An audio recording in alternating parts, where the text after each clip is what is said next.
경기의 열기가 아직 채 식지 않은 탁구 경기장의 뒤편 선수 대기실. 우승 트로피를 손에 든 한 외국인 여성이 다른 여성들에게 고래고래 목소리를 높이며 짜증을 내고 있습니다. 도대체 너네 왜 그러는 건데? 똑바로 대답해봐. 그 여성과 그녀를 둘러싼 다른 여성들은 누구 하나 져줄 생각이 없는 듯 팽팽하게 맞서고 있는데요. 한국은 절대 안 돼. 너네 지금까지 우리가 어떤 일을 겪었는지 잊었어? 거긴 절대로 안 돼. 경기에서 우승을 한 트로피까지 쥔 여성과 그녀들은 기뻐하기도 부족해 보이는 날. 무슨 일 때문에 인상을 잔뜩 찌푸리고 있는 걸까요? 감동시작 애청자 여러분. 영상 시작 전 좋아요와 불우이웃을 위해 끝까지 시청 부탁드립니다. 안녕하세요. 저는 중국 출생의 여성 탁구 국가대표로 활동하고 있는 선수 천멍입니다. 저는 여성 탁구 국가대표들 사이에서도 매일 상위에 올라가는 좋은 연봉 수준을 받고 있어요. 정말 감사한 일이죠. 좋아하는 일을 잘할 수 있게 된다는 건 말이에요. 다행히 이번에 프랑스에서 오기 전 중국 내 국가대표 선발전에서도 우리 팀원들과 함께 값진 승리를 얻게 되었습니다. 그동안 노력한 결과에 대한 보상으로 팀 전원의 휴가 지원을 얻게 되었어요. 항공권과 숙소는 물론 가서 즐기는 경비까지도 제한 없는 아주 파격적인 조건이었죠. 나라도 상관없다고 어디든 원하는 곳으로 우리 팀이 상의해서 결정한 뒤 말해주기로 했습니다. 저는 그동안 시합을 위해 워낙 고된 훈련을 했기 때문에 하와이, 유럽 등의 휴양지를 방문해 멋진 자연경관 뷰를 가진 최고급 리조트, 아니면 운동도 함께 할 수 있는 미국 골프 여행으로 가고 싶다는 생각을 떠올리게 되었습니다. 근데 예상치 못한 일이 생겼습니다. 우리 팀 대부분의 동료들이 가고 싶어 하는 나라와 제가 원하는 나라가 달라 팀 내에서 의견 충돌이 생긴 건데요. 저는 계속 지중해를 보며 아름다운 것들이 넘치는 유럽으로 가자고 설득했죠.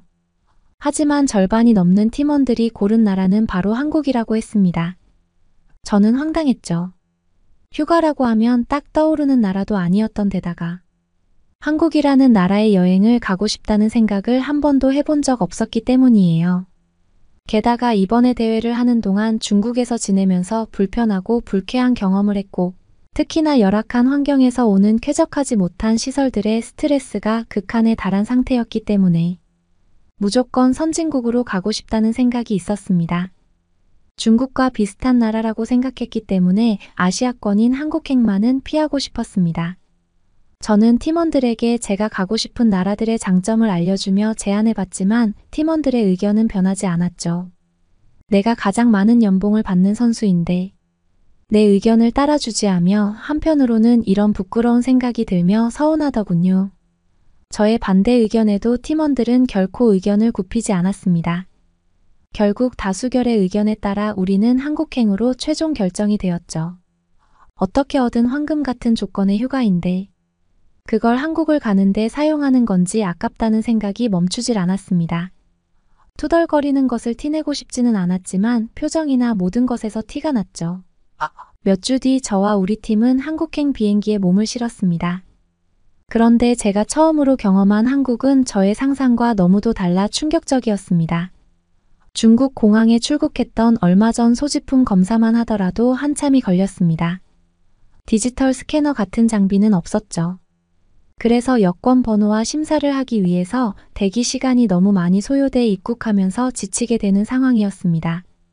뭘 묻고 싶어도 제 말을 알아듣는 것인지조차 모르겠더군요. 중국도 많이 발달했다고 들었는데 너무 급속도로 발전한 탓일까요? 사람들의 시민의식도 같이 급성장하기 어려웠던 건가 하는 생각이 들었습니다. 줄을 기다리는데 순서를 지키지 않거나 공공장소에서 아주 큰 소리로 주변 사람들을 배려하지 않는 모습도 봤었죠. 공항은 입구에 들어가자마자 그 나라의 얼굴과도 같은 곳인데 거기서부터 불쾌하고 불편했던 기억이 생각났어요. 하지만 한국의 공항 풍경은 전혀 달랐죠.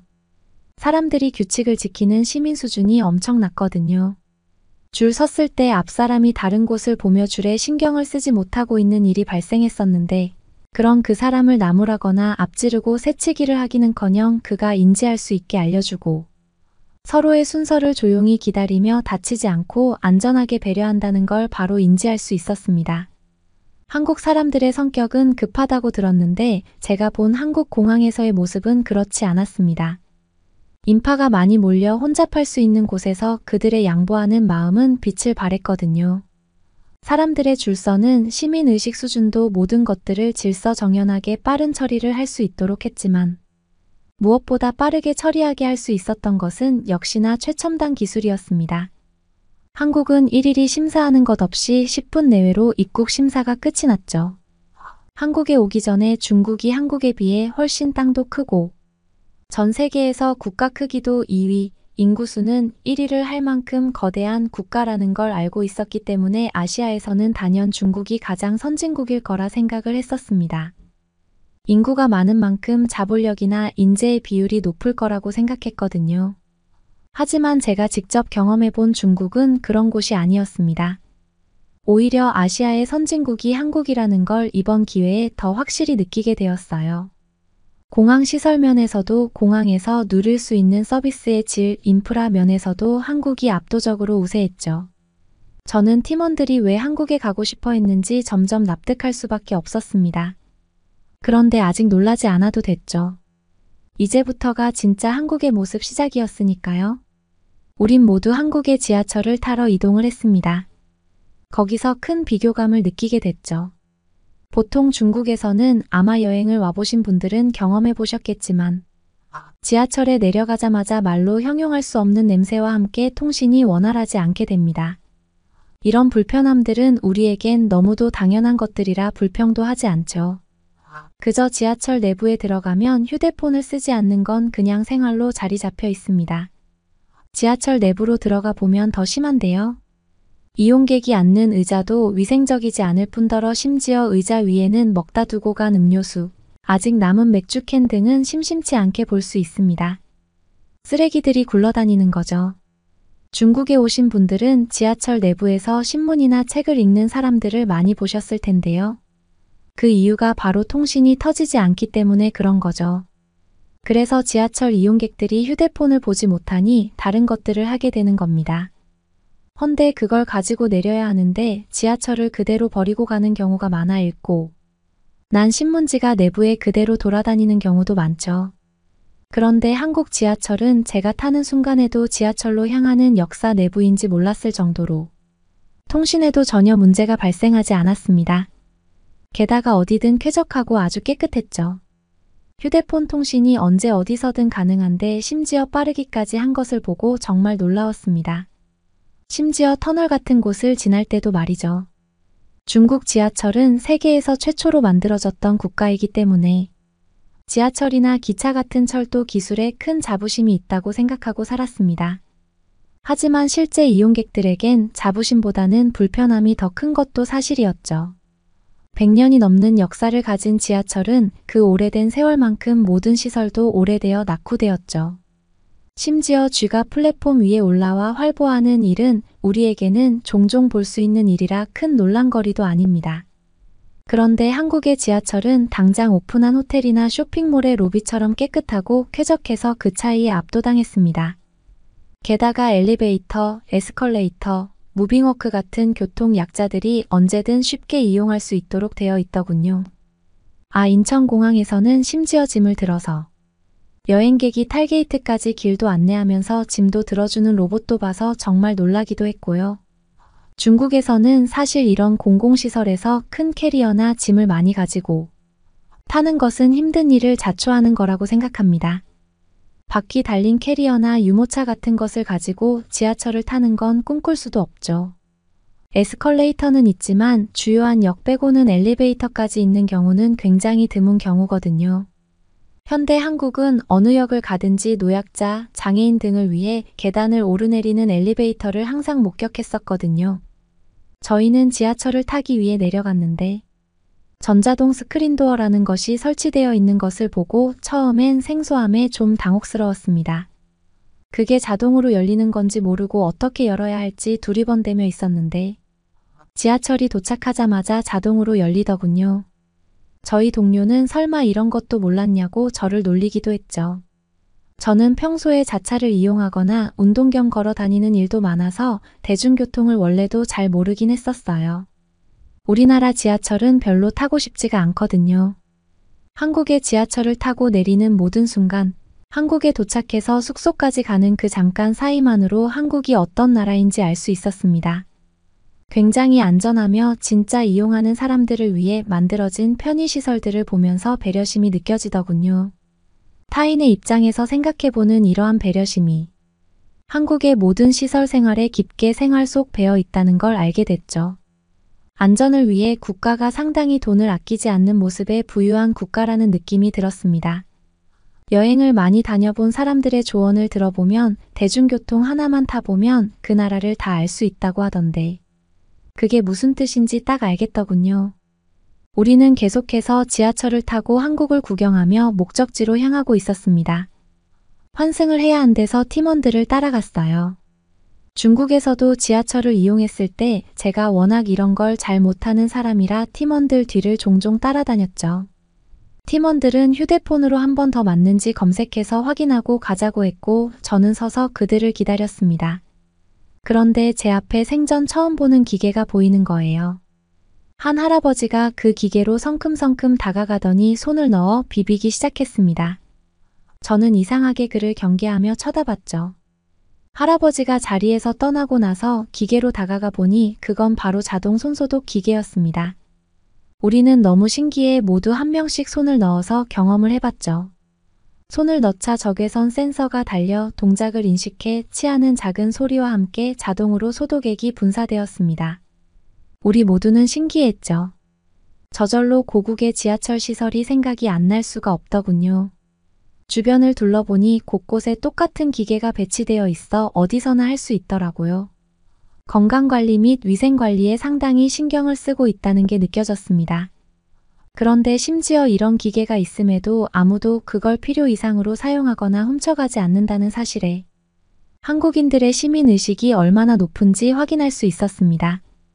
우리나라의 경우엔 지하철 화장실에 손을 씻는 비누가 없는 경우가 대부분이라 개인이 별도로 가지고 다니는 경우가 많습니다. 휴대용 비누를요 그 이후로는 비치만 해놓으면 깨끗하지 않게 사용하거나 누군가가 불필요 이상으로 사용하고 가져간다는 이유에서죠. 제가 지금 이야기하고 있는 모든 것들이 한국인들에게는 평범한 일상이겠지만 우리에게는 상식을 벗어나 생각을 전환한 엄청난 것들입니다. 저는 점점 표정이 편안해졌고 동료들도 한국으로 오길 잘한 거 이제 동의하냐며 이야기했죠. 저는 앞으로 마주할 더 많은 것들은 어떤 걸까? 이제는 기대감이 부풀어 오르기 시작했습니다. 30분 정도 지났을까요? 목적지에 도착했다고 했습니다. 우려내린 그 역 역시 내부가 나무랄 데 없이 쾌적했죠. 어떻게 이토록 어디든 위생적일 수 있을까? 이젠 웃음이 나오더군요. 이제 우리는 팀원들이 다수결로 골랐다는 숙소로 향했습니다. 그곳은 호텔이 아닌 게스트하우스라고 했어요.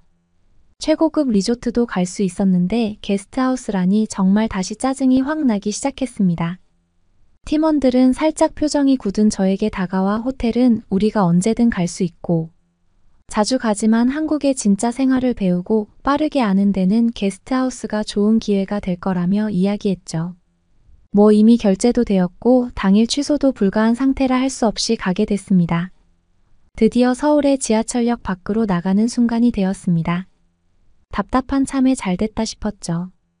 나가자마자 본 한국의 서울은 정말 대도시라는 게 단박에 느껴지더군요. 높은 빌딩들 사이 자연물들이 그대로 자란 아주 푸르르고 깨끗한 도시였습니다. 출구에서 나와 게스트하우스까지 짐을 끌며 가고 있을 때 갑자기 우리가 미처 깨닫지 못한 것이 있다는 걸 알았습니다. 그건 바로 길가에 노숙자가 보이지 않는다는 거였어요.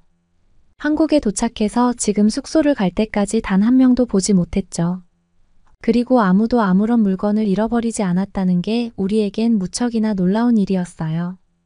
우리나라만 해도 길거리에 쥐 버려진 음식, 노숙자 같은 문제가 골머리를 앓고 있거든요. 게다가 외국인 관광객뿐만 아니라 심지어 그 나라의 국민들의 소지품들도 신경을 잠시 놓고 있거나 하면 눈 깜짝할 새 잊어버리게 되는 일이 허다합니다. 심지어 이번에 중국 국가대표 선발전을 위해 베이징으로 갔을 때 팀원 중 한 명은 길을 건너다가 소매치기에게 가방을 뺏길 뻔했지만 다행히 우리는 탁구 국가대표팀이기 때문에 그를 잡아 혼내줄 수 있었죠. 하지만 또 다른 팀원 한 명은 결국 소매치기를 당하고 말았는데요. 얼마나 순식간에 일어나는 일인지 그 소매치기 기술에 우리 모두 넋을 잃었었죠. 그런 일을 불과 얼마 전에 겪었기 때문에 한국에 와서 아직 한 번도 소매치기를 보지 못했다는 걸 깨달았을 때 우리 팀 모두 여행이 더욱 좋아졌던 것 같습니다. 항상 위험이 도사리던 국가를 불과 얼마 전에 경험해 본 뒤 편견을 가질 뻔했던 아시아에서 한국을 오게 된 게 정말 잘한 결정이다 싶었습니다. 확실히 여느 국가들과 한국은 완전하게 달랐어요. 긴장감이나 경계심 없이 그저 편안하게 길을 산책하며 걸어 다녀도 평온한 느낌이 드는 걸 보세요. 길거리의 사람들을 보면 그 나라의 치안 수준을 알 수 있는데요. 한국의 사람들은 길거리에서 커피를 마시며 소지품을 아무렇게나 내려놓고 자유롭게 자신의 시간을 즐기고 있었죠. 그런 생활이 늘 있는 일이라는 듯 익숙하게 말이에요. 한국인들의 모습을 계속 보고 있다 보니 매일 이런 안전한 삶이 늘 일상인 모습이 부럽기도 했습니다. 저희는 탁구 국가대표이기 때문에 비교적 일반인들보다는 안전하겠지만 그래도 미국 같은 도시에서는 총기가 합법이기 때문에 탁구 국가대표도 소용이 없어지는 거죠. 우리나라 건 다른 서양 국가들을 가봤을 때도 메인 다운타운이 아니고선 저녁 7시 정도가 되면 스토어들은 거의 다 영업을 종료하고 평범한 사람들은 집으로 귀가를 하고 거리엔 범죄에 관련된 사람들로 채워지게 됩니다. 평소에 탁구 훈련을 많이 하고 또 대회에서도 상위에 랭크되는 선수인 저조차도 미국에서 열렸던 글로벌 대회 같은 곳에 참가할 때는 혹시 모를 상황을 대비해 에이전시에서 경호원 팀을 붙여줍니다. 그게 당연한 것처럼 여겨졌죠. 그런데 한국은 그것과 너무 비교되게 안전했습니다.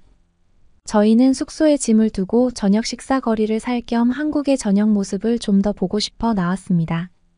바로 그때가 제가 한국이 세계에서 가장 제일이라고 인정하는 큰 전환점이 되었는데요.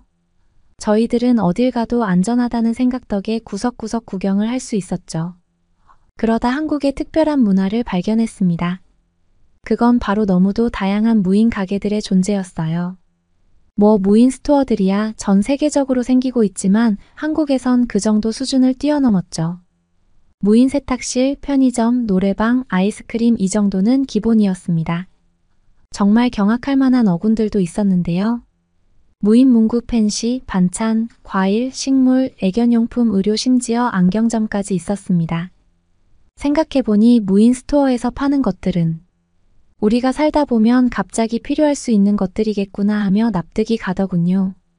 당연히 한국은 안전하기 때문에 24시간 안전하게 이용이 가능했고 지문이나 카드를 입구에서 찍어야만 입장이 가능해서 도난의 문제도 걱정을 줄일 수 있었습니다. 티나 나갈 때 쇼핑 목록이 저절로 인식되어 들어올 때 인증했던 결제 수단으로 자동 청구가 되게 이루어졌더군요. 우리는 숙소로 돌아가 저녁을 먹었고 그 옆에 한국인 여행객들도 저녁을 다 먹은 듯 했습니다. 어디서 왔냐고 서로 인사를 나눴고 그들은 한국의 지방에서 서울에 여행을 왔다고 했습니다. 헌데 그녀들이 갑자기 거품이 묻은 그 상태로 바로 접시들을 물로 헹구기 시작했습니다. 저와 우리 팀 모두는 큰 충격을 받았죠. 중국이나 유럽의 경우 토양의 근간이 대부분 석회질로 이루어져 있기 때문에 수질 자체가 미네랄 성분의 석회수 같은 오염수인데요. 가정으로 공급될 때 정수장치를 통하긴 하지만 그래도 완벽하게 그게 걸러지지 않으시기에 석회가 끼어서 피부나 모질을 악화시키거나 심각하면 안 받은 중대 질병에 취약해지기 때문에 먹던 그릇을 물로 다시 닦는 것은 절대 금지하는 행동입니다. 물에 씻게 된다면 반드시 석회가 남지 않도록 한 번 더 세탁용 행주로 닦아야 하고요. 그런데 한국인 여행객들은 그냥 물로 헹구고 물기가 떨어지는 그 상태로 말려두는 겁니다. 정말 큰 충격을 받았는데요. 그 여행객들 중에 영어를 잘했던 한 명이 다가와 한국의 수질은 걱정할 것 없다고 했습니다. 그녀의 말을 듣고 우리는 유튜브에 검색을 해봤죠. 검색한 결과 한국의 수질은 석회수를 오히려 찾기가 힘들다고 하네요. 게다가 대부분이 화강암 기반이라 자연 필터 역할을 해주고 한 번 더 최첨단의 정수시설을 거쳐 나오는 것이기 때문에 심지어 식수로 마셔도 된다는 내용을 알게 되었습니다. 우리는 그제서야 모든 의문이 풀렸습니다. 또 한국의 필터 샤워기가 한국 여행 시 꼭 사가야 하는 필수템인 것까지 알았네요. 최대한 많이 구매해 갈 수 있었죠. 한옥으로 만들어줬던 게스트하우스에서 생각지도 못하게 온수와 냉수가 원하는 만큼 정말 콸콸 쏟아졌어요. 우리나라는 사실 물살이 이 정도로 세지 않아서 졸졸 흐르고 온수가 될 때까지 좀 기다려야 하는데 어떤 것이든지 불편함을 느끼지 않는 곳이라는 생각이 들더군요. 하루 만에 저는 알았습니다. 왜 그렇게 한국으로 다들 가려고 하는지와 한국을 실제로 다녀온 관광객들이 왜 그렇게 만족도가 높은지 말이에요. 짧지만 강렬했던 휴가를 마치고 우리 팀은 고국으로 돌아와 다시 연습에 매진했습니다. 다시 돌아와 돌이켜보면 휴양지만 생각하던 제가 우승여행으로 한국을 가보면서 느낀 건 휴양지라는 건 휴식을 하러 가는 곳인데 예쁜 경관과 최고급 리조트라 한들 한국처럼 마음이 편안한 상태가 아니면 긴장을 풀 수 없을 거라는 생각을 했죠. 드디어 이번에 한국에 방문해서야 아무런 걱정 없이 안전하고 그 안전함 속에서 편안하게 휴식한다는 것이 진정 무엇이었는지 배웠습니다. 한국을 빨리빨리 하는 문화는 작고 큰 불편함들을 모두 최대한 빠르게 더 좋은 방향으로 이끌고 수정해 나갈 수 있는 한국인들만의 원동력이자 힘이라는 걸 확실히 깨닫고 갑니다. 다음번에는 한국의 안전함과 아름다운 자연 속에서 휴양을 할 수 있다는 부산을 방문해 볼 예정입니다. 그러면 다음 사연으로 넘어가겠습니다. 당신들이 정말 한국인이라면 제 질문에 대답해 보세요. 이 문제는 한국인이라면 너무 쉬운 거라고요. 여기 자신이 한국인이라고 말하는 남성들에게 질문을 하고 있는 여성이 있습니다. 그리고 남성들이 대답을 못하자 당신들은 한국인이 아니라고 소리칩니다. 과연 이 여성에게는 어떤 일이 있었던 걸까요? 안녕하세요. 저는 프랑스인 샤르망입니다. 지금은 한국에서 유학 중인 대학생입니다. 여러분 세계에서 가장 중국을 싫어하는 나라라면 어디가 있을까요? 중국 옆에 한국이나 대만, 일본, 인도 등등도 있고 미국도 중국을 싫어하는 나라라고 할 수 있습니다.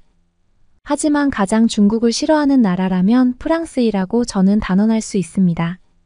사실 프랑스는 중국과 형제 국가라고 생각했습니다. 중국과 아주 가까운 관계를 유지하면서 교류를 많이 하였습니다. 그런데 이런 프랑스가 중국을 싫어하게 된 계기는 21세기에 들어서면서 중국인 관광객이 많이 오기 시작하면서입니다. 다들 프랑스라고 하면 부유하다고 생각하실 거예요. 하지만 이민자들을 많이 받으면서 소득 불평등이 심해져서 사회적인 복지 비용이 점점 줄어들었습니다. 팬데믹 이후로 물가는 오르고 인플레이션이 높아졌어요.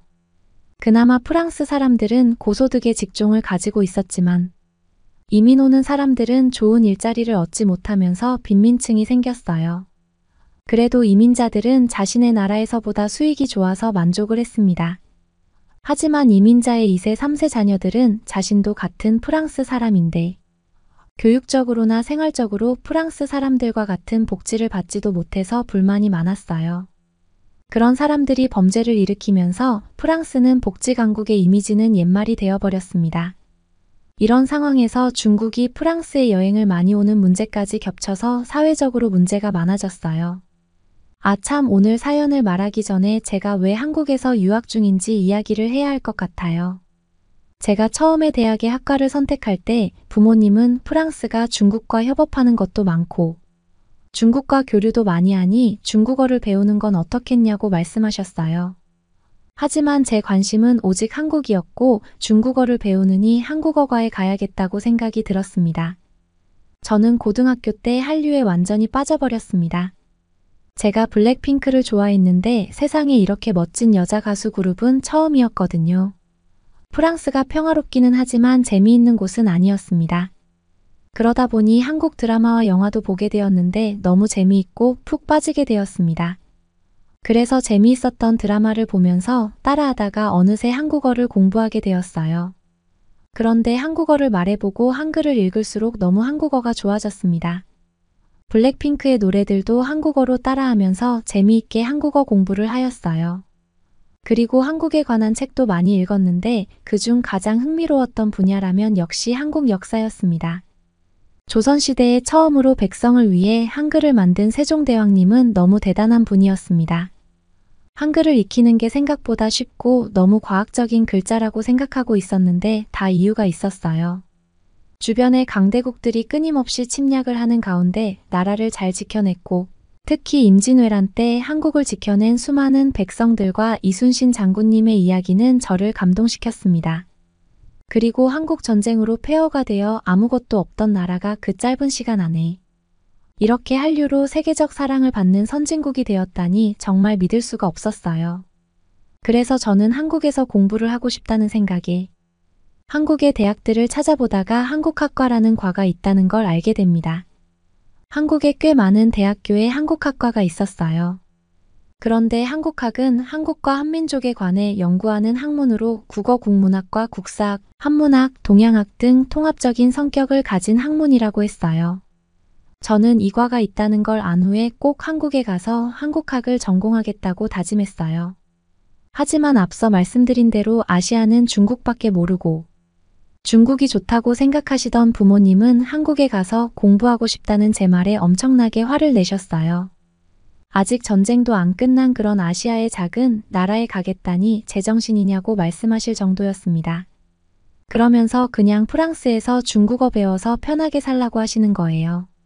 저는 어떻게든 부모님의 마음을 돌리고 싶어서 한국은 보이는 것만큼 위험하지 않고 역사도 길고 어려움 속에서도 지금은 잘 살게 된 좋은 나라라는 걸 열심히 설득하였습니다.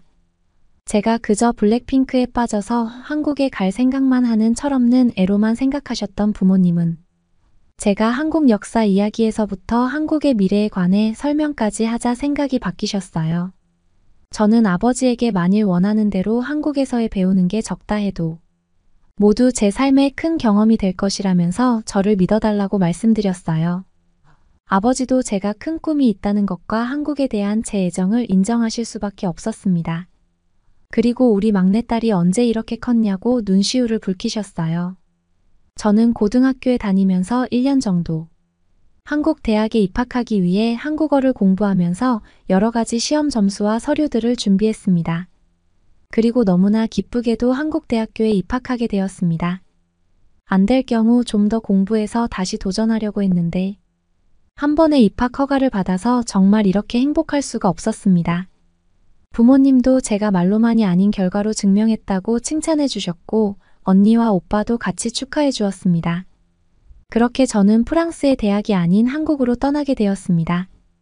진짜 오랫동안 프랑스를 떠나야 한다는 사실이 조금 마음이 힘들기는 했지만 방학 때 다시 만나자면서 가족과 공항에서 작별 인사를 했습니다. 처음에는 한국에 적응하느라 바빴는데 확실히 프랑스와는 참 다른 나라였어요. 하지만 적응하고 나자 이렇게 좋은 나라가 없습니다. 대중교통은 너무 편리해서 차가 없어도 어디든 갈 수 있었고 교통비도 쌌어요. 게다가 택배나 음식 배달 등 그냥 핸드폰으로 클릭 몇 번으로 모든 게 가능해서 프랑스보다 모든 것이 발전하고 편리했습니다. 전엔 한국의 편한 생활에 빠져버려서 프랑스로 돌아가서 살라고 하면 이제는 못 살 것 같다는 생각까지 들 정도였어요. 저는 성격이 엄청 긍정적이라서 대학교에 들어가서도 많은 친구를 사귀었습니다. 그 중에 블랙핑크를 좋아하는 친구들도 많아서 우리는 말이 잘 통했어요.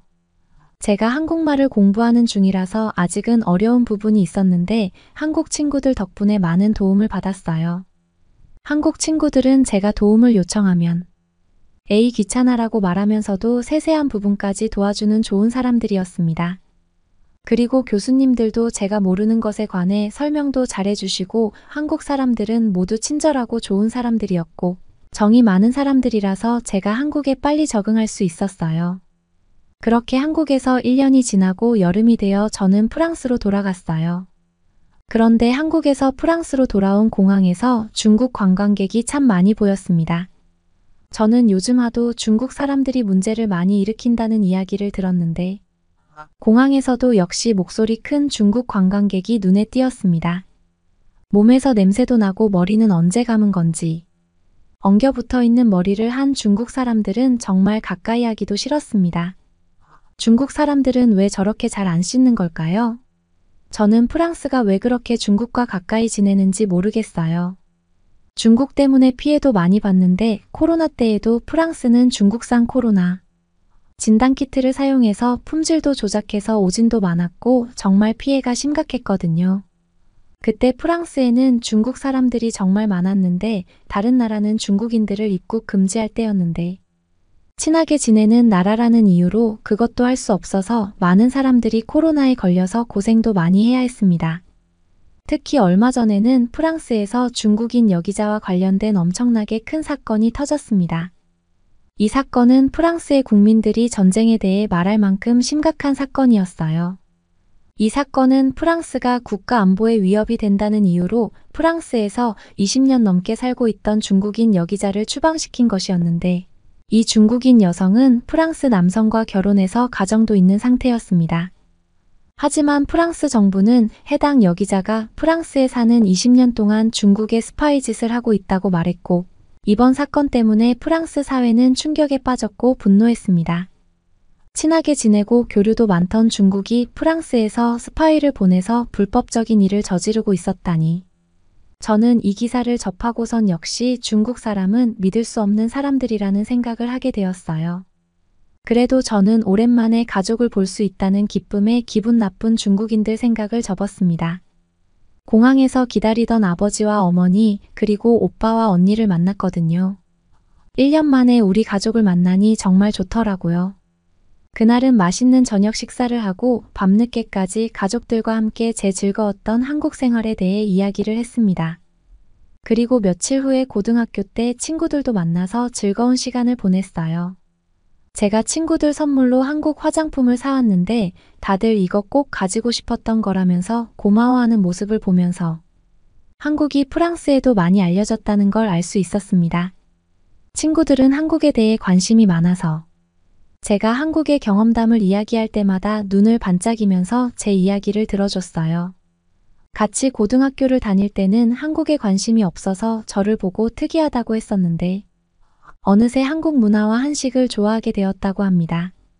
저는 한국에 여행 오면 좋은 곳을 많이 안내해 주겠다고 했습니다.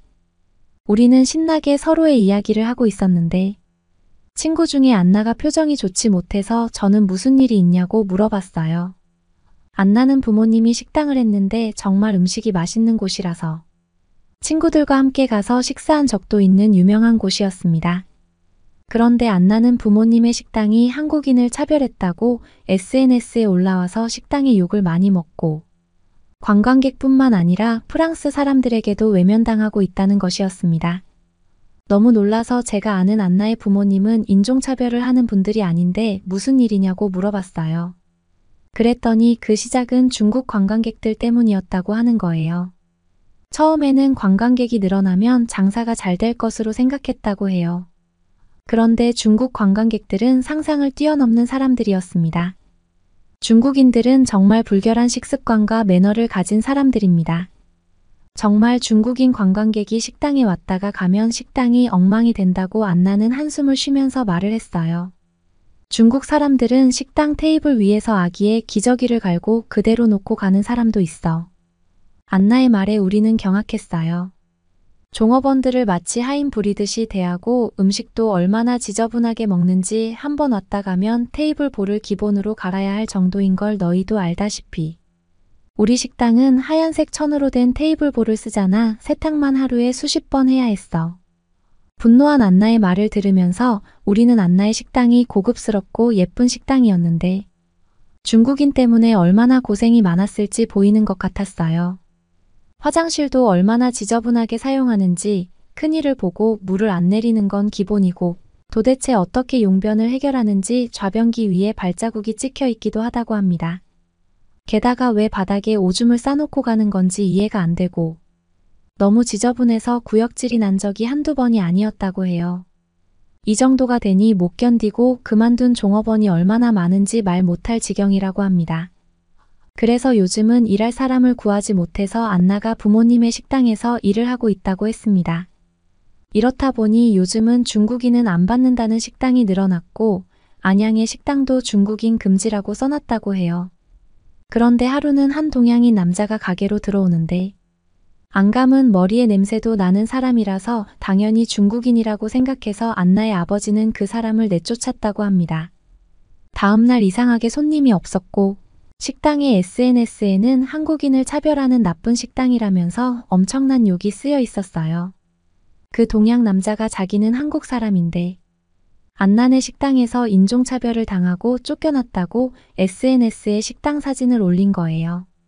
프랑스 사람들까지 보이콧을 하겠다고 해서 식당은 문을 닫아야 할 지경까지 처하게 됐다는 것입니다.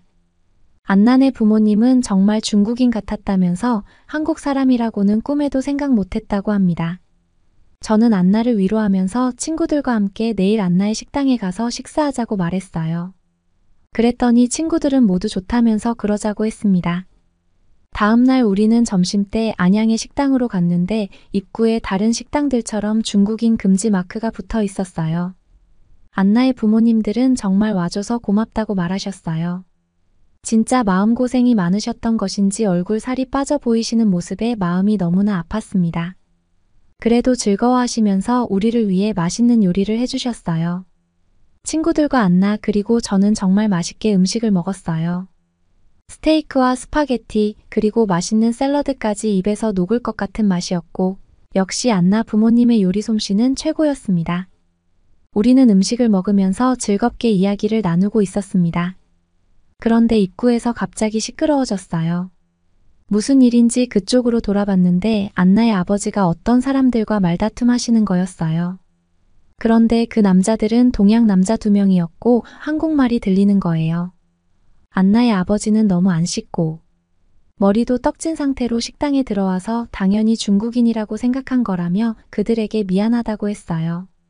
그러자 그 사람들은 자기들이 일을 늦게까지 했고 프랑스의 물이 좋지 않아서 샤워를 안 하고 있었다고 말했어요. 그러더니 해외에서 씻으면 복이 나간다고 말하는 거예요. 한국 사람이 저런 미신이 있다는 말은 한 번도 들어본 적이 없고 매일매일 샤워를 할 정도로 깨끗한 사람들인데 말입니다. 그러더니 자신들에게 이런 잘못을 저질렀으니 음식을 공짜로 달라는 거예요. 자기는 한국 사람인데 이런 식으로 나오면 SNS에 다 말하겠다고 하는 거예요. 우리가 이런 인종차별 음식점에서 음식을 먹으러 오는 것만으로 고마워해야 한다고 했어요.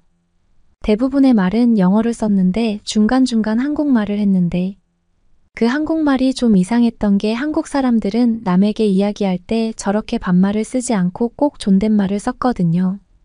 게다가 말하는 억양도 한국 사람과 조금 달랐고 어린아이가 한국말을 하는 것 같았어요. 저는 걱정으로 얼굴이 굳은 안나에게 조심스럽게 귓속말을 했어요. 그리고 일어나서 그 남자 곁으로 갔어요. 그리고는 한국말로 안녕하세요 하면서 인사했어요. 정말 한국인이라면 제가 내는 퀴즈를 맞춰보라면서 몇 가지 문제를 냈어요. 그러자 그 남자들은 자신이 한국 사람이라면서 그런 거 필요 없다고 하는 거예요. 그래서 저는 한국인이라면 다 아는 쉬운 문제인데 왜 못 푸냐고 했어요. 한글을 만든 사람은 누구예요? 한국의 제2의 도시는 어디예요?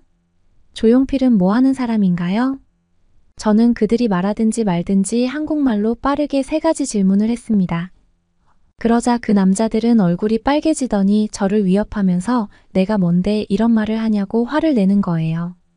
진짜 한국 사람이라면 그냥 저 질문에 대답하고 한국인이라는 걸 증명했을 테고 솔직히 저 질문을 들으면 말하기 싫어도 저절로 정답을 말할 만한 질문이었는데 이 사람들 너무 이상했어요. 때마침 사이렌이 울리면서 경찰차가 식당 앞에 서더니 경찰들이 식당으로 다가왔어요. 제가 아까 안나에게 귓속말로 경찰을 불러달라고 했거든요. 저는 경찰들에게 이 사람들 자신이 한국 사람이라면서 식당 주인을 위협했다고 여권 검사를 해달라고 했어요. 경찰들이 여권을 요구하자 도망을 치려고 했고 역시나 그 사람들은 한국말을 조금 할 줄 아는 중국인들이었던 거예요. 주변 가게 사장님들도 그 모습을 보시더니 갑자기 그 사람들을 가리키면서 소리쳤어요.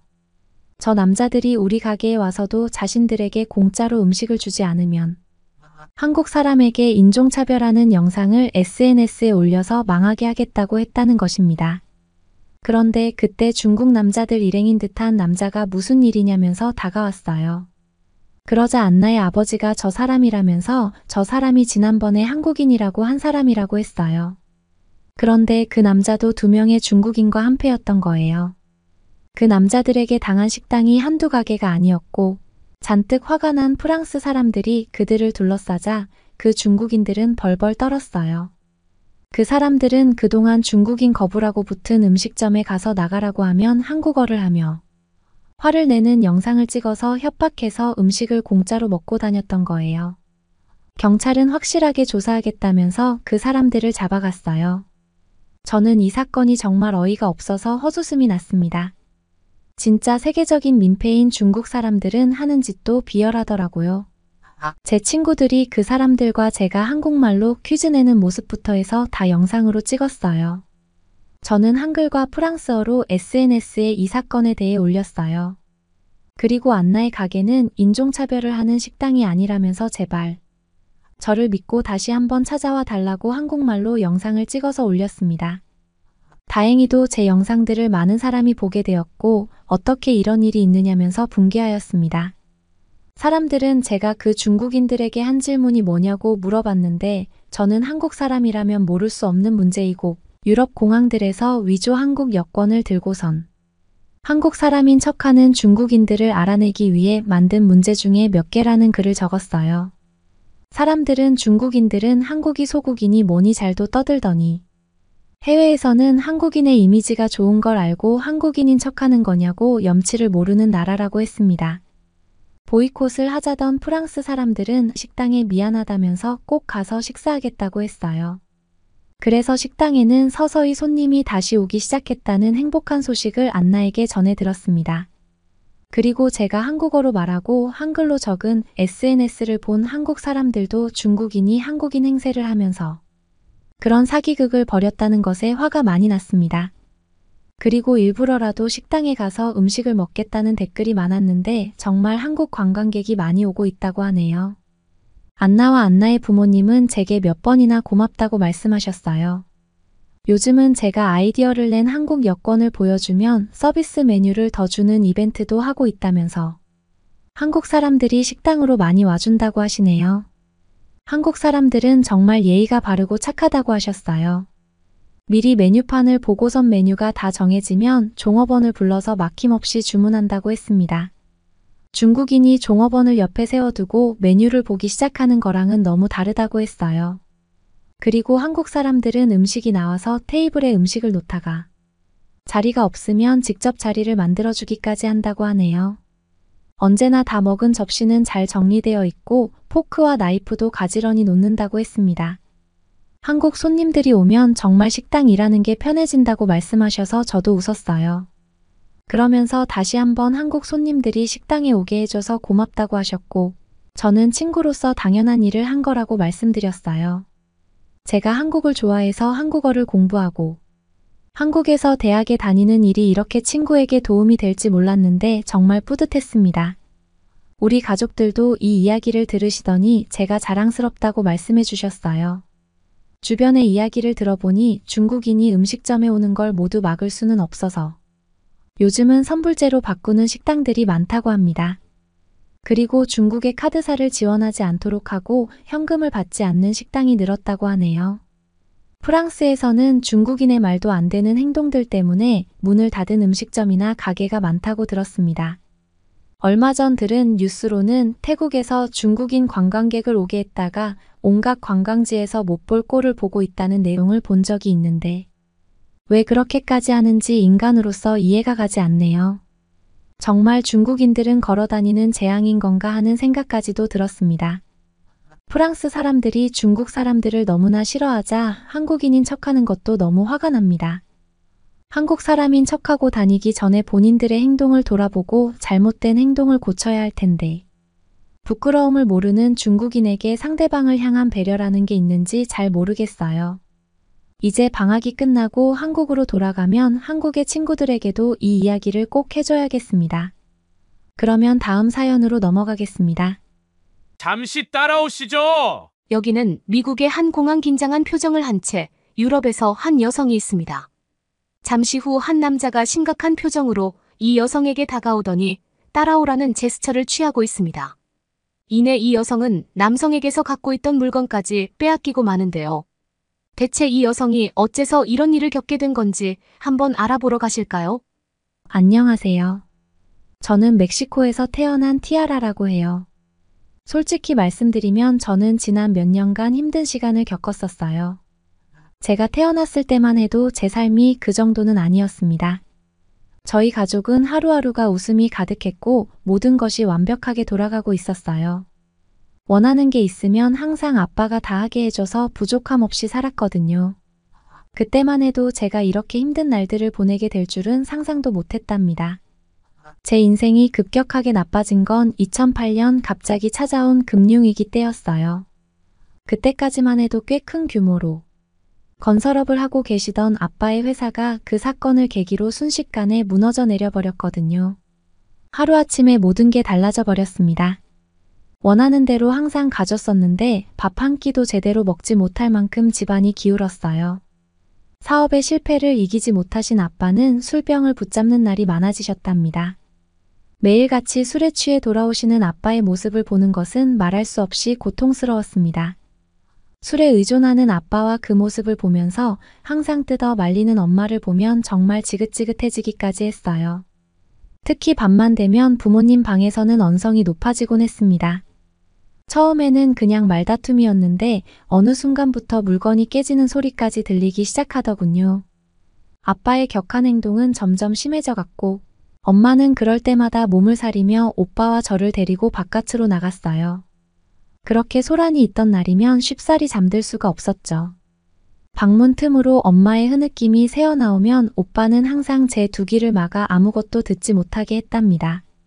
그렇게 불행한 나날이 계속되던 도중 제게 잊을 수 없는 일이 생겨났습니다. 어느 날 오빠와 함께 손을 잡고 집에 들어오는데 집이 난장판이 되어 있더라고요. 처음에는 정말 집에 도둑이 든 줄 알고 오빠 손을 잡고 엄마를 얼마나 찾았는지 몰라요. 엄마가 저희를 버리고 집을 나가게 됐다는 걸 깨닫기까지 그렇게 오랜 시간이 걸리지는 않았답니다.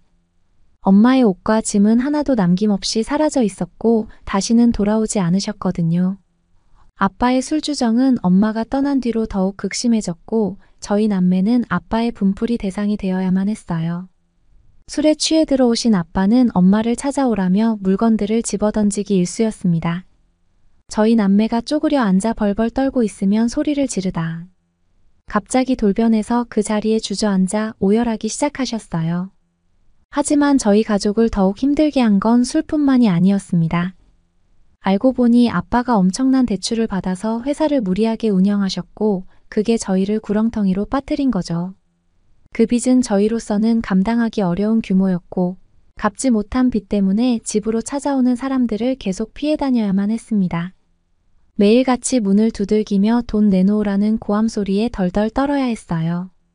일을 하지 않고 술만 마시는 아빠 때문에 생활비가 없어 저희는 어린 나이부터 일을 해야만 했고 배운 게 하나도 없었던 저희는 막노동과 빵 공장에 나가 일을 하면서 조금이나마 생활비를 벌 수밖에 없었습니다. 오빠와 제가 밤낮으로 일하며 조금이라도 더 돈을 버니 그나마 생활은 할 수 있겠더라고요. 하지만 그 돈으로는 아빠의 빚을 갚는 건 역부족이었어요. 그렇게 저희는 어찌저찌 꾸역꾸역 살고 있었는데 오빠에게 안 좋은 일이 생겼습니다. 막노동을 하다 큰 사고를 당해 병원 신세를 지게 된 거예요. 발이 심하게 다쳐서 제대로 치료를 받지 않으면 후유증이 남을 수 있다는 의사 선생님의 진단이 떨어졌습니다. 오빠는 처음에는 열심히 치료를 받았지만 치료비와 생활비 때문에 끝까지 치료를 받지는 못했어요. 결국 아직 몸이 완전히 회복되지 않은 상태로 다시 일터로 돌아가야만 했습니다. 발을 저는 오빠의 모습을 볼 때마다 얼마나 속상했는지 몰라요. 하지만 제가 오빠한테 해줄 수 있는 건 슬프게도 아무것도 없었습니다. 그러던 와중에 오빠는 어느 날 진지한 표정을 지으며 저를 불러 앉혔어요. 뭔가 중요한 얘기가 있는 것 같아 조마조마한 마음으로 오빠의 입을 바라봤는데 오빠가 꺼낸 말은 제가 상상했던 그 어떤 것과도 달랐습니다. 오빠는 한국을 가야겠다고 말을 하더라고요. 순간 머리가 하얘지는 느낌이었어요. 지금 당장 먹고 살기도 힘든 상황인데 한국이라니요. 솔직히 한국이라는 나라 자체도 생소했는데 왜 그렇게 먼 나라까지 가서 돈을 벌겠다는 건지 이해가 가질 않았습니다. 저는 그 자리에서 오빠한테 화를 내며 왜 아시아인 한국까지 가냐면서 소리를 질렀어요. 그런데 오빠는 친구에게서 들었다는 얘기를 해주더라고요. 친구가 2년째 한국에서 일을 하고 있는데 최저 시급을 받고 있음에도 불구하고 멕시코에서 막노동을 할 때보다 훨씬 많은 돈을 벌었다는 거예요. 그 말을 듣는 순간 머릿속이 복잡해졌습니다. 생활비조차 못 낼 정도로 집안의 상황이 심각한데 단순히 친구 말만 듣고서 그 먼 한국까지 뭘 믿고 떠난다고 하는 건지 답답해서 미쳐버릴 지경이더라고요. 아무리 생각을 해도 도저히 이해가 가질 않았어요. 선진국들이 모인 유럽에 있는 멕시코에서도 이 정도밖에 못 버는데 후진국들이 모인 아시아에 있는 나라에 간다고 해서 지금보다 더 많이 벌 수 있을 거라는 생각이 말이 되냐고 물었습니다. 분명 사기일 거라며 가지 말라고 오빠의 팔을 붙잡기까지 했어요.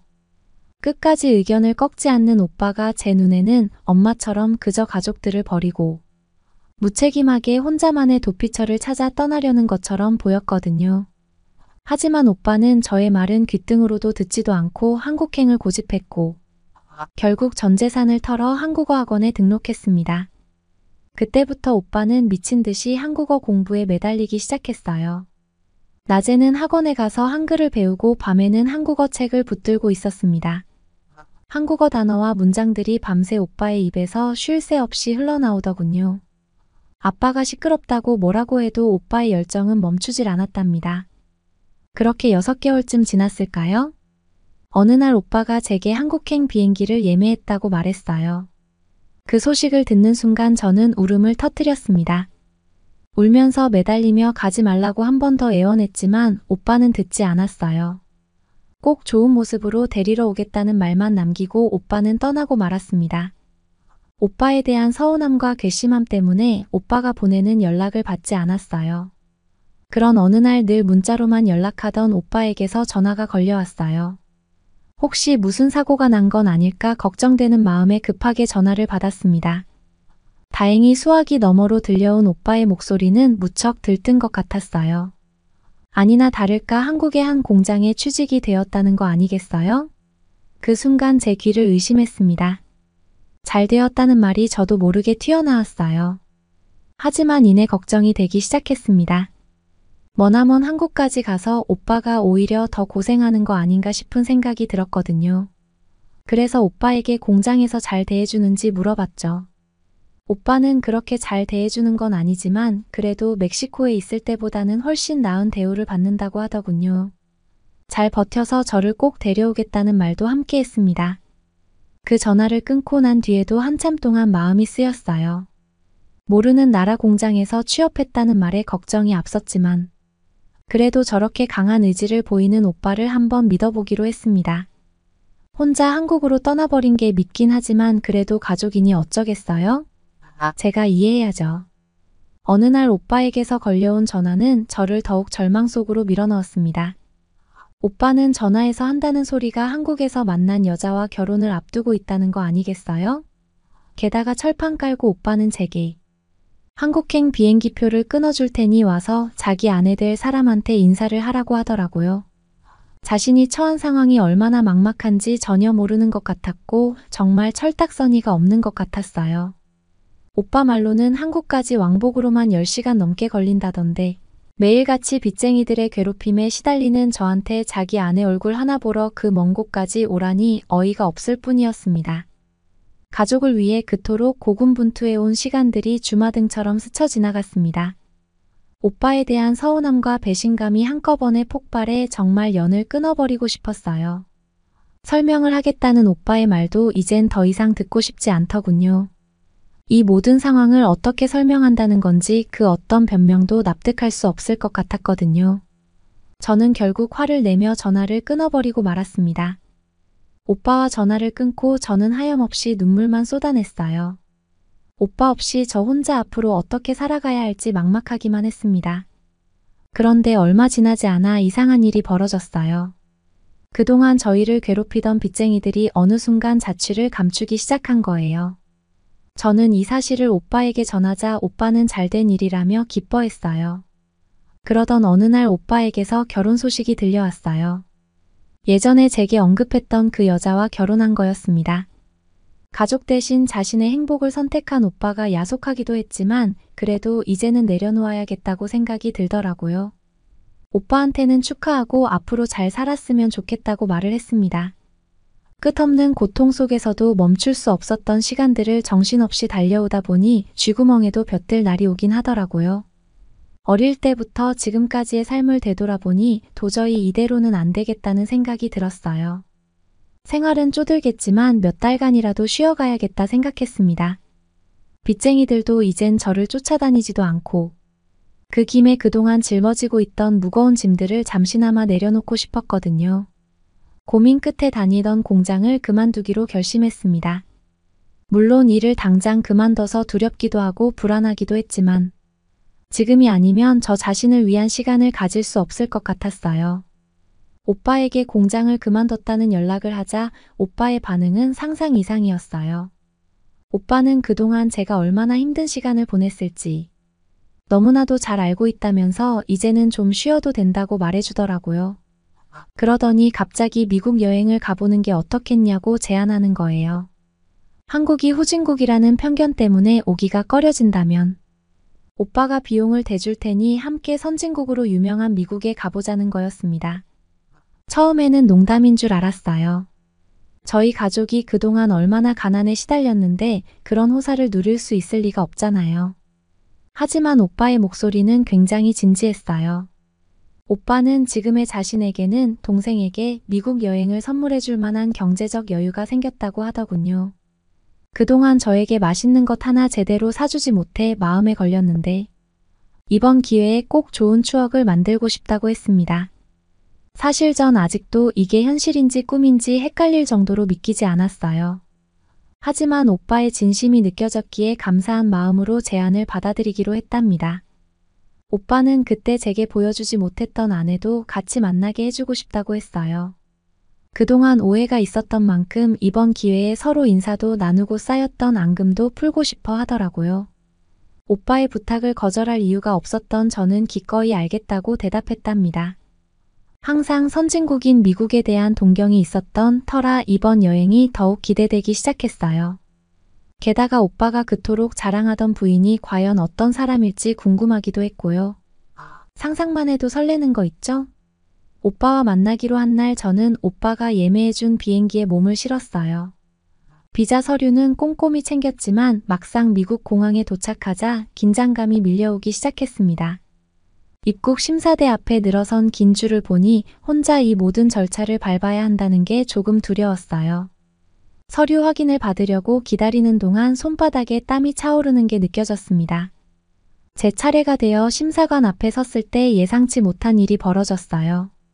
갑자기 다른 공항 직원이 저에게 다가와 영어로 뭐라고 말을 걸기 시작한 거예요. 문제는 제가 영어를 전혀 못한다는 거였습니다. 멕시코에서 영어를 배울 기회가 거의 없었거든요. 그 직원이 저에게 뭘 요구하는 건지 알아들을 수가 없었어요. 다행히 그 직원이 저를 따라오라는 듯한 제스처를 취해준 덕분에 어찌저찌 그 뜻을 짐작해서 따라갈 수 있었습니다. 하지만 곧이어 저는 정말 당황스러울 수밖에 없었어요. 제가 따라간 곳에서 직원이 제 서류를 받아들더니 어디론가 사라져버린 거예요. 저는 멍하니 서 있을 수밖에 없었습니다. 시간이 얼마나 흘렀을까요? 한참 시간이 지난 후에 직원이 돌아와 가도 된다는 듯 손짓을 해주었어요. 그렇게 무려 3시간이나 걸려서야 겨우 입국장을 빠져나올 수 있었습니다. 한숨을 돌리며 오빠를 찾아 두리번거리는데 멀리서 익숙한 얼굴들이 보이는 게 아니겠어요? 오빠와 오빠의 아내분이었어요. 두 사람은 환한 미소를 지으며 저를 향해 손을 흔들고 있더군요. 그 모습에 절로 마음이 놓이면서도 한편으론 의아한 생각이 들었어요. 저는 3시간이 걸려서야 나왔는데 어떻게 오빠는 벌써 나와서 저를 기다리고 있는 걸까요? 그 궁금증을 참지 못하고 오빠에게 물었습니다. 오빠도 저처럼 입국장에서 오랜 시간이 걸렸냐고 말이에요. 그런데 오빠의 대답은 제가 상상하지도 못한 말이었어요. 오빠는 입국장을 나오는데 겨우 1분밖에 안 걸렸다는 거 아니겠어요? 믿기지가 않았어요. 저는 3시간 동안 한참 서서 고생했는데 1분은 말도 안 되게 짧은 시간이잖아요. 어떻게 그게 가능하냐고 물었더니 오빠가 믿을 수 없는 사실을 알려주더라고요. 한국 여권의 힘은 멕시코 여권과 비교할 수 없을 정도로 엄청 세다는 거예요. 한국 여권은 전 세계에서 가장 강력한 여권 중 하나라서 무려 193개국을 비자 없이 자유롭게 오갈 수 있다는 거 아니겠어요? 게다가 한국 여권을 갖고 있으면 미국의 자동 출입국 심사대도 이용할 수 있어서 빠르고 간편하게 입국 절차를 마칠 수 있다고 하더군요. 하지만 전 아무리 오빠가 당당하게 한국 여권에 대해 자랑해도 도저히 믿기 어려웠어요. 한국은 아시아 후진국에 속해 있는데 그 여권이 그토록 강력할 리가 없잖아요. 하지만 오빠는 제 마음을 아는지 모르는지 한국 여권에 대해 매우 자랑스러워하는 눈치였습니다. 알고 보니 오빠가 한국 여권을 가진 지 얼마 되지 않아서 더 자부심을 느끼는 것 같다고 오빠 아내분이 말씀하시더군요. 그렇게 오빠는 한국 여권의 위력을 늘어놓았지만 전 반신반의할 수밖에 없었어요. 제가 겪은 경험과는 너무나 동떨어진 이야기였으니까요. 제 눈으로 직접 보기 전까지 저는 절대로 믿지 말아야지라고 생각했습니다. 문득 공항 밖을 나서려고 하는데 오빠의 아내분을 빤히 보니 저는 깜짝 놀랄 수밖에 없었어요. 오밀조밀한 이목구비에 큰 눈을 가진 정말 이쁜 얼굴이었거든요. 솔직히 말해서 오빠가 어떻게 저런 미인과 결혼했는지 이해가 안 갈 정도였습니다. 아무리 봐도 오빠보다 훨씬 매력적으로 보였으니까요. 제가 오빠 아내분을 보면서 오빠가 도대체 얼마나 많은 돈을 줬길래 결혼해줬냐고 물어보자. 오빠는 제 이마에 딱밤을 날리면서 장난스러운 표정을 짓더라고요. 곧이어 오빠는 아내분을 부를 수 있는 한국식 호칭을 알려줬답니다. 친오빠의 아내를 한국에서는 새언니라고 부른다면서 새언니를 정식으로 소개해 주었습니다. 그렇게 서로 첫 인사를 나누고 저희는 숙소로 향했어요. 문득 오빠와 나란히 걷는데 저는 눈을 비비며 오빠를 보고 의심할 수밖에 없었습니다. 한국으로 떠나기 전까지만 해도 다친 다리 때문에 절뚝거리던 오빠였는데 지금은 어떻게 된 일인지 너무나도 멀쩡히 걷고 있었거든요. 마치 발을 다치기 전처럼 보이더라고요. 도대체 어떻게 된 일인지 묻지 않을 수 없었어요. 그 질문에 오빠는 환하게 웃으며 대답해 주었습니다. 한국에 와서 아내를 만나 결혼한 뒤 아내가 오빠의 다리를 완치시켜주기 위해 뛰어난 정형외과 병원을 찾아 치료를 도와줬다고 했어요. 한국의 뛰어난 의료 시스템 덕분에 오빠의 다리가 거의 완치될 수 있었다고 하는 거 아니겠어요? 무엇보다 한국의 병원비는 멕시코에 비해 많이 저렴해서 부담 없이 치료받을 수 있었다고 했답니다. 그 말을 듣는 순간 얼마나 안도의 한숨이 나왔는지 몰라요. 오빠가 건강해진 모습을 보니 정말 다행이라는 생각밖에 안 들더라고요. 자연스럽게 한국에 대한 편견과 새 언니에 대한 생각이 점점 바뀌고 있었어요. 숙소에 도착해 짐을 풀고 나서 오빠는 지금까지 자신에게 있었던 일들을 다 들려주기 시작했어요. 제가 가장 놀랐던 건 한국에서의 최저시급 이야기였습니다. 오빠는 비록 한국에서 최저시급을 받는 일을 했지만 멕시코에서보다 2배가 훨씬 넘는 월급을 받으며 생활할 수 있었대요. 쉬는 날에는 따로 배달 아르바이트를 하면서 수입을 더 늘렸다고 하는데 그걸 들으니 오빠가 나보다도 더 열심히 살았구나 하는 생각이 들었습니다. 제가 예전에 오빠한테 빚쟁이들이 사라졌다고 말했던 일도 알고 보니 오빠가 빚을 다 갚은 덕분이더라고요. 오빠의 이야기를 듣는 내내 저는 오빠가 그동안 얼마나 고생했을지 가슴이 미어지는 것 같았어요. 참았던 눈물이 왈칵 쏟아져 나왔습니다. 오빠를 꼭 끌어안으며 울음을 터뜨렸어요. 오빠가 저희 가족을 어떻게든 일으키기 위해 희생하고 있었는데 저는 그것도 모르고 원망한 적이 많았으니까요. 그 사실이 그렇게 미안하더라고요. 그렇게 서로를 위로하던 중 오빠가 갑자기 놀라운 제안을 하는 게 아니겠어요? 저보고 한국에 와서 모델 일을 해보는 게 어떻겠냐는 거였습니다. 오빠 말로는 여유 자금이 좀 있어서 제가 모델 일을 하는 동안 지원해 줄 수 있다는 거예요. 한국에서는 제 외모면 충분히 모델로 성공할 수 있을 거라면서 멕시코에서 공장 일할 때보다 훨씬 편하게 살 수 있을 거라고 귀뜸해 주더라고요. 저는 오빠를 보면서 에이 무슨 소리야 하면서 웃어 넘기려고 했지만 오빠의 말에 새 언니도 옆에서 계속 맞장구를 치더군요. 제가 모델하기에 적합한 이쁘고 날씬한 외모를 가졌다면서 말이에요. 언니 같은 미인에게서 저런 평가를 듣게 될 줄은 꿈에도 몰랐습니다. 그래서인지 왠지 모르게 기분이 좋아졌어요. 사실 전까지는 한국에 대한 편견이 꽤 많았지만 오빠가 이 정도로 자리 잡고 빚까지 모두 갚을 수 있었던 건 한국에서의 생활 덕분인 건 맞잖아요. 그래서 저는 멕시코에 돌아가서 준비를 마치면 한국으로 가겠다고 얘기했답니다. 그렇게 저는 오빠와 새 언니와 함께하는 미국 여행을 즐기면서 돌아다녔어요. 즐거운 추억을 쌓으며 지내다 보니 어느새 여행의 마지막 날이 다가왔습니다. 돌아가기 전에 꼭 사고 싶은 게 있어서 저희는 근처에 있는 대형마트로 향했어요. 매장에 들어서자 다양한 상품들이 눈길을 사로잡았습니다. 사실 오빠의 입맛이 썩 믿음직스럽지 않았지만 새 언니도 옆에서 맛있다고 칭찬을 하니 오빠의 말을 한번 믿어보기로 했습니다. 그렇게 라면을 고르고 있는데 오빠가 갑자기 배고프다며 김밥이랑 신라면이라는 라면을 먹어야겠다고 집어드는 거 아니겠어요? 순간 의아한 생각이 들었습니다. 라면이랑 김밥을 같이 먹는 조합은 생소했으니까요. 하지만 오빠는 자신만만하게 말하더라고요. 예전에 많이 힘들 때면 김밥하고 라면으로 허기를 달랠 수 있었다면서요.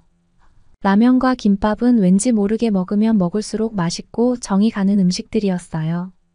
멕시코로 돌아가서도 종종 먹고 싶을 만큼 말이에요. 시간이 훌쩍 흘러 어느덧 미국을 떠날 날이 되었어요.